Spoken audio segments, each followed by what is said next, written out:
බනහඬ හිතෙන්නේ බොහොම කාලෙකින්. මිනිස්සු සමහර උදවිය කියනවා හාමුදුරුවනේ ජීවිතයට බණක් අහලා නැහැ අද තමයි මේ ඉඳගෙන හිටගෙන හිටියේ කියලා. නතුනේ තරුණයෝ ඊයේත් මම දැන් ඇල්පිටිය දේශනාව 5000කට විතර වැඩි. කලින් දවසේ බෙලියත්තේ 20000ක් විතර කොල්ලෝනේ. මොකක්ද මේ ඉල්ලන්නේ? මිනිස්සුන්ට නිවෙන්න ඕනේ. මිනිස්සුන්ට ධර්මයේ අවශ්‍යතාවය තදටම තියෙන. මිනිස්සුන්ට ආධ්‍යාත්මය අවශ්‍යයි. පින් විපාක දෙනවලුනේ මනෝ පුබ්බංගමා ධම්මා මනෝ සෙට්ටා මනෝමය මේ මනස මුල් වෙලා කරන කියන ඒවා භාසතිවා කරෝතිවා තතෝනං සුඛමං වේති සැප පිනිස පන්නනවලු ඡායාවාන පායිනීනේ හෙව නැල්ල වගේ එනවලු නිවන් දකින්නකම්. දැන් මේ ඔය ඇත්තෝ පස්සේ පිටිපස්සෙන් එනවා ධර්මයට යොමු කරවනවා.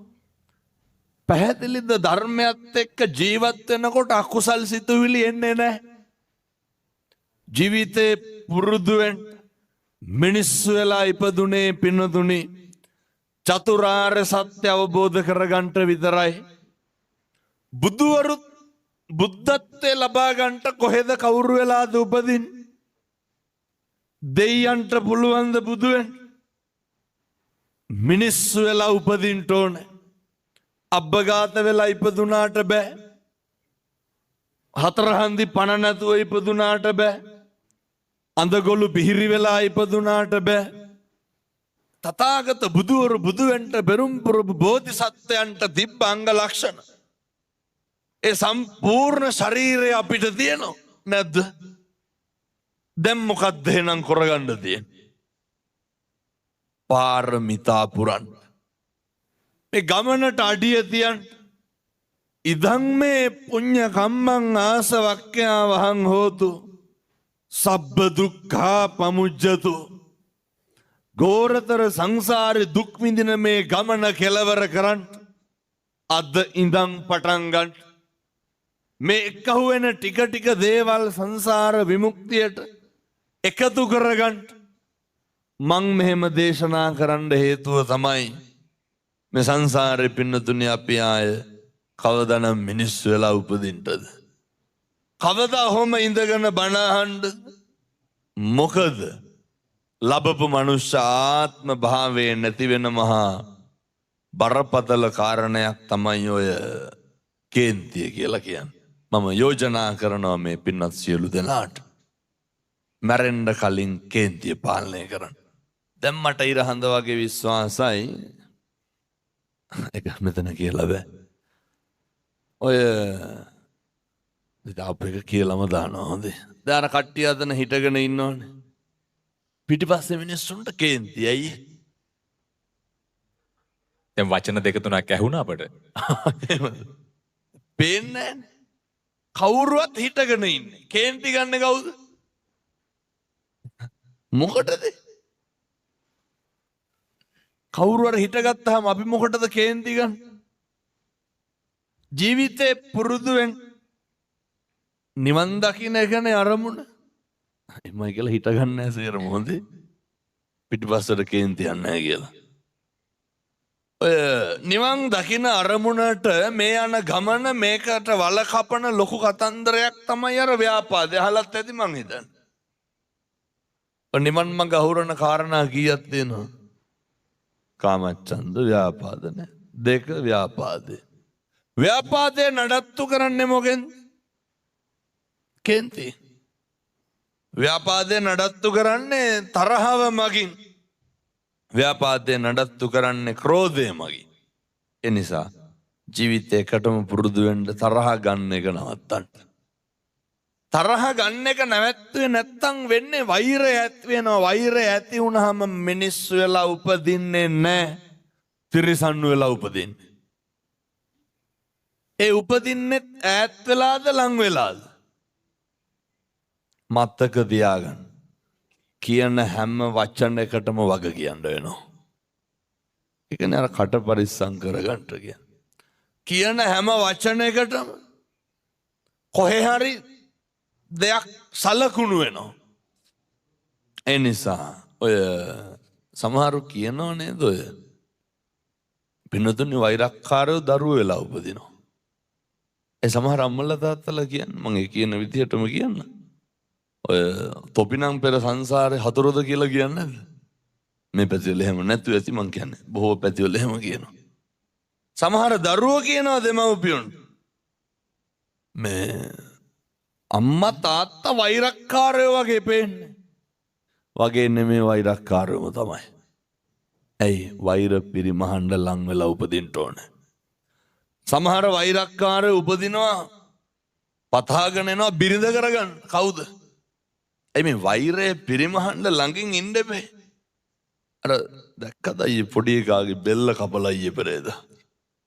අර මේ එළවලු කපන පිහියෙන් බෙල්ල කපලානේ. එකෙන් එකපාර ඇද්දට කැපෙන්නේ නැහැ. දාලා කොටන්න ඇති මං හිතන්නේ. ඔය කියනවා නේද තොපි කනවා කියලා? කියන්නේ නැද්ද? මේවා පිරිමහනවා පින්නතුනේ කොහොම හරි. දරුවෝ වෙලා හරි මේ වෛර පිරිමහනවා. මරාගෙන මැරෙනවා කියන්නේ මොනවද ඔය වෙන්නේ? කියන්නේ එහෙම නෑ කට තිබ්බට අපට ඉඩ කඩන් අහිමි කරපු බිරිඳ අහිමි කරපු දරුවෝ අහිමි කරපු හිතකින්වත් කියන්න එපා පින්නතුනි කවදාවත් කරන්න බැරි වුණත් කියන්න එපා තොපි මරාගෙන මැරෙනවා කියලා. පේනවනේ? මරාගෙන මැරෙනවා පින්නතුනි. ජීවිත නැති කරගන්නවා. එක වචනයක් ඇති වෛරය බැඳෙන්න. වෛරය නැති කරන්නට නම් වචනය සංවර කරගන්න ඕනේ. මේක අසංවර වුණාම සත්තු වෙලා විඳවන හැටි අර දැකලා තියෙනවද? අර බල්ලෝ පන්නනව නේද? මේ පැතිවල බල්ලෝ බයිසිකල් වලට පන්නන්නේ නැද්ද සමහරක් ඒවා? මතක් නැති අහවලා ගෙදර බල්ලා වයි කියලා. ඒ සමහර බල්ලෝ ඉන්න රස්සා විදිහට බයිසිකල් වලට පන්නනවා. හැබැයි ත්‍රිවිල් වලට පන්නන්නේ නැහැ. ඉන්න සමහර බල්ලෝ කාර් වලට පන්නනවා. එක එක වාහන වලට. එක එක වාහන වලට. ඇයි? කම්පැනිත් එක්ක මනාපයක් නෙමෙයිනේ. වෙනතුනේ මේ සංසාරගත වෛර පිරිමහන්. මම දැකලා තියෙන අපේ පන්සලේ බල්ලගේ ගෑනු සතාට මොකද්ද කියන්නේ? නැත්තම් මගේ අසිස්ටකම එහෙම නෙමෙයි හොඳේ. ඉතින් බැල්ලිට බැල්ලි කියන්නේ නැද වෙන මොකක් කියන්නේ? බැල්ලියෙක් පැටව ගැහුවා.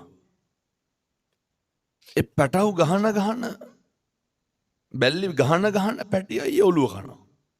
එහෙම දැකලා නැද්ද? තමන් ගහන පැටිය මරාගෙන කනවනේ. ඔය බැලලියෝ එහෙම මන් දැකලා තියෙනවා. මොකක්ද? අපි අහලා තියෙන කාලි යක්කණියගේ කතාව මේ.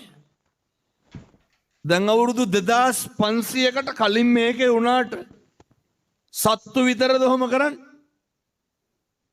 කොච්චරවල තියනවද නේ ඔය වෙල් ගානේ දාලා ගිහින් টয়ලට් පෝච්චි වල දාලා ගිහින් කෝච්චි වල දාලා ගිහින් ගඟට විසික් කරනවා. සත්තු විතරද මේ වෛර පිරිමහන්? තෝ මරනවා තෝ කනවා කියාගෙන හිටපුවාම මොකද වෙන්නේ?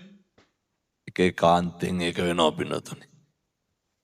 මං හිතුවේ කාලියක්කනේ කතාව බොරු කියලා නෑ. ඒවා මේ 21 වන සියවතේ 2025 අවුරුද්දේ ලංකාවෙත් මේ හැම තැනම සිද්ධ වෙනවා. කාලියක්කිනියෝ ඉන්නෝ. මේ සමාජ වෛරය නැති කරන්න තමයි බුදුවරු දේශනා කරේ නහි වේරේන වේරාණි. කිසි කෙනෙකුට වෛර කරන්න එපා. කාටද වෛර කරන්න එපා කියන්නේ? වෛරක්කාරයන්ට වෛර කරන්න එපා. දැන් ඔය වෛරය ඇති වෙන්නේ පින්නතුනේ මයි අපි හිතවතුත් එක්ක වෛරක්කාරකම් ඇති වෙනවද නැහැ? යාළුවොත් එක්ක වෛරක්කාරකම ඇති වෙන්නේ නැහැ. මම මෙහෙම කියනකොට ඇත්ත සමහරට කියයි. කියනව නේද ඔය කාට කෙරුවත් අරකට කරන්නේ. එහෙම කියනවනේ. ඔය තමුණද එහෙම තියෙන. ඔය කාට දුන්නත් අරුට දෙන්නේ. ඔය කාත් එක්ක කතා කරුවත් එවුන් එක්ක කතා කරන්නේ. එවුන් එක්ක කතා කරන්න. පැහැදිලිද? එවුන්ට දෙන්න. ඒ ගනුදෙනුව කරන්න ඕන වෛරක්කාරයොත් එක්ක. නැත්තම් කොහොමද මේක නැති කරන්නේ? එකටම වෛර පිරිමහන එක නවත්තන්න ගෙවල් වල කොච්චරනම් මේ අම්මලා තාත්තලා වෛර පිරිමහනවා. මිනිස්සුන්ට කේන්ති යන්නේ තෝ කියලා කියනකොටද ඔයා කියලා කියනකොටද? ඔයා කියලා බැන්නට කේන්ති යනවා. මවනල්ල පැත්තේ මේ පැත්තේ බොනවද නැහැ? නසහතික මහන්. මට හිතෙනවා පිටිපස්සෙන් විසිල් ගහලා කියයි තව ටිකෙන් බොනවා කියලා. මොකද ඇත්තටම අනික් සේරම පැතිවලට වඩා මේ පැත්තේ කිල්නවා වගේ. සහතික මහන්. ඔවුලු. හොඳ මාතෘකාව. වෛරය නැති කරන්න සමහර පොඩියෝන් ඉන්නවා ඔය අවුරුදු 15යි 16යි. මේ ඔය මොනාහරි නේ මේ කෝටු කෑලි වගේ ඇඟවල්නේ ගැහුවොත් එහෙම දෙකට කැඩෙනවා. මොනාහරි ඔය කේක මද්ද්‍රව්‍යවල තරුණයෝ පාවිච්චි කරනවා. පාවිච්චි කරපු ගමන් මේ කොල්ලොන්ට එන වීරිය, කොල්ලොන්ට එන ශක්තිය ගමකට ගහන්න කතාව. ඒ කටවල් වලින් පිට වෙන වෛරී සහගත වචන. Millions of people invest in stocks and commodities. Thousands make a living at it. And කටවල් වලින් පිට වෙන වෛරී සහගත වචන. ගෙවල් වල තාත්තලා ඔගේ අනිත් පැත්ත. ගෙවල් දැන් මේ අම්මලා මම මේකත් අහන්න. දැන් මේ වෙනකොට කී පාරක් වේසි කියලා බැනුම් අහලා තියෙනවා. මේ පැත්තේ බොන්න දින්ද එහෙම නැතුවත් ඇයි සමහරට. දෙපාරකට වඩා අහලා තියෙනවනේ. තුන් පාර. ඔන්න තුන් පාර ඇති හැටි කුටි කනවාද? කොච්චර තඩි ගහනවද ගෙවල් වල? දැන් මේ හිටගෙන ඉන්න තාත්තලා ඉඳගෙන ඉන්න තාත්තලා මේ අපේ තරුණ මහත්තුරු මම මේ කියනවා කල්පනා කරන්න ඕන හොඳ.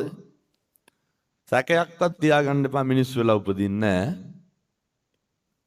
කී පාරක් මම්මගේ බිරිඳට කුණු හරපෙන් බැනලා තියෙනවා. නිකන් ඔය ඉන්න ගම මතක් කරන්න. මම හිතන්නේ දෙපාරට වැඩියද? තරුණයෝ කල්පනා කරන්න ඕන.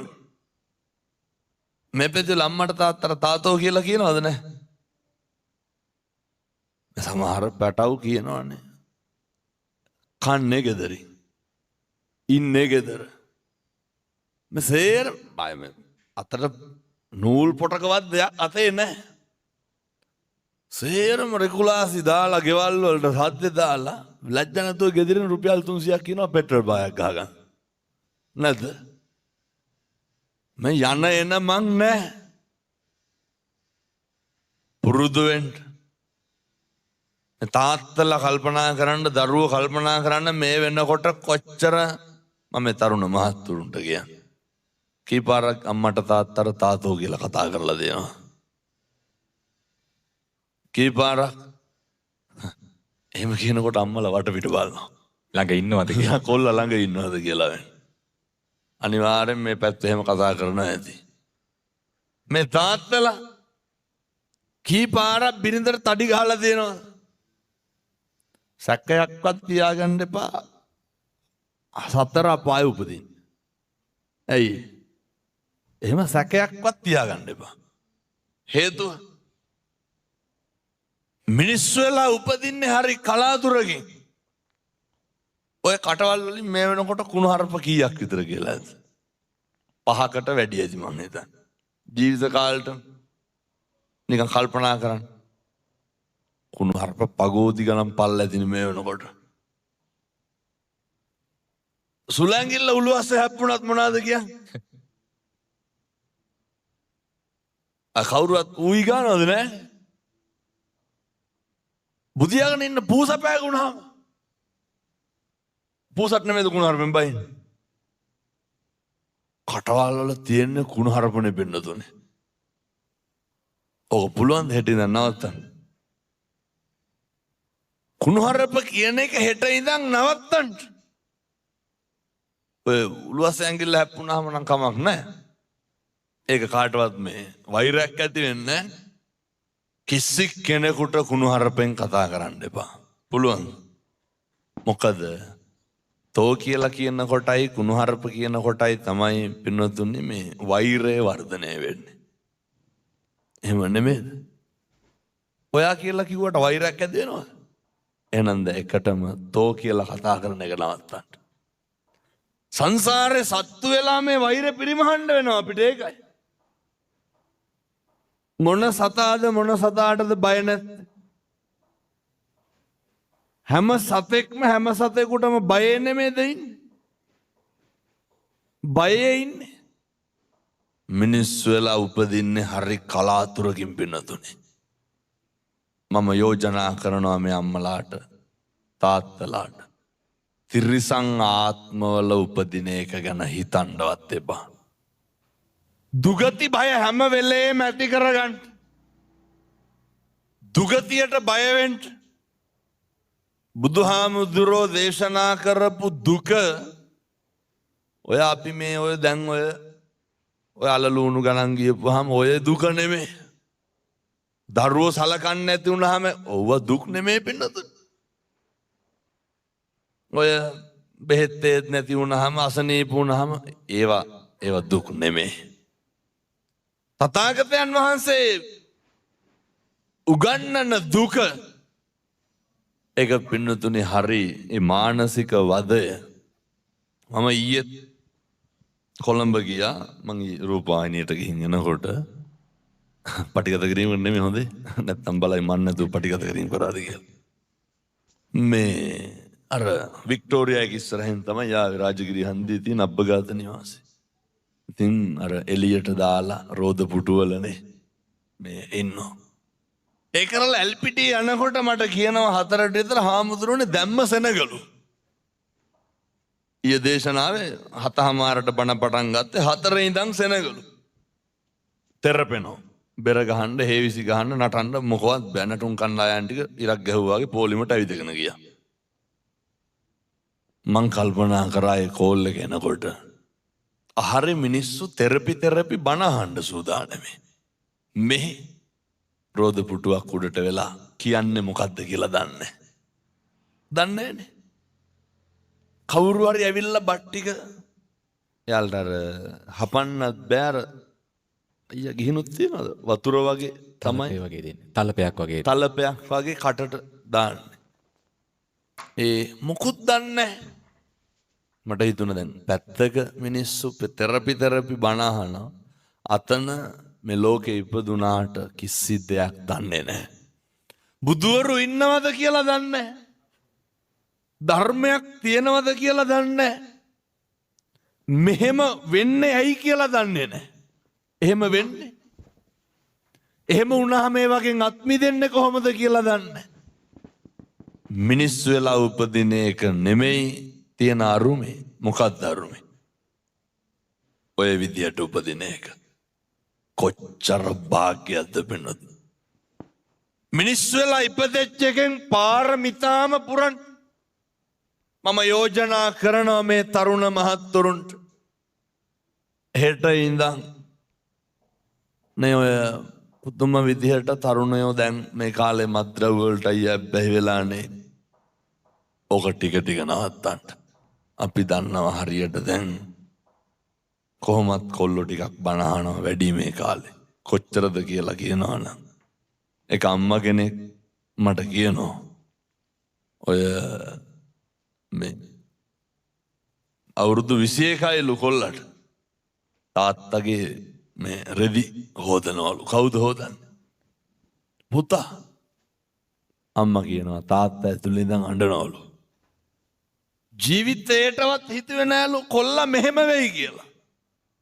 මොකේ ආනුභාවයද? මේ ධර්මයේ ආනුභාවය, ධර්මයේ ගුණ කියන දන කියනවා සම්දිට්ඨිකෝ. ධර්මයේ ගුණ කොච්චරද? සාන්දෘෂ්ටිකයි. අස්පනා පිට ප්‍රතිඵල එළවන සුළුයි.